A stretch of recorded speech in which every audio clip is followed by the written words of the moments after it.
All ages are ages of transition, but sometimes the transition is more apparent than others.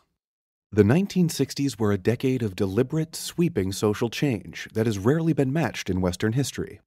Bob Dylan, the American songwriter who for many young people became the spokesman of this era, sang, "The times they are a-changin'," and it was clear that they were, though nobody knew just what they were a-changin' to. Some young people, such as those shown here dancing around a bus, perhaps to the music of Bob Dylan himself, hope to replace a world of conformity and obedience with a world of freedom and self-expression. For many young people, such as this man giving out soup at a commune in San Francisco, building a new world meant building a new kind of community based on love and equality. As Dylan sang, "The slow one now will later be fast, as the present now will later be past."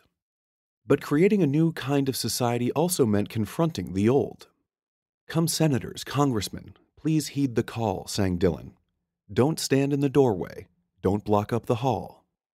Protesting against the warfare of the era, especially America's war in Vietnam, was one way that young people challenged the system, even as other young people fought and died in this and other wars.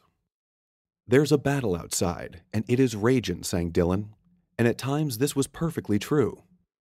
In the spring of 1968, protests around the world, against the war in Vietnam, against authoritarian governments, often against authority of any kind, turned violent, as we see in this picture of burning barricades erected by student protesters in Paris.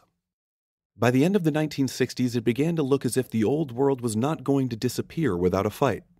Over the next 2 decades, the times certainly did change, but they did not always change in ways that the young radicals of the 1960s would have expected or desired. This chapter discusses the turbulence of the 60s and the troubled decades that followed. What were the goals of the youth movement? How did the movement for change in the West echo similar movements going on elsewhere in the world? Did the ideals of the 1960s survive into the 1970s and 1980s?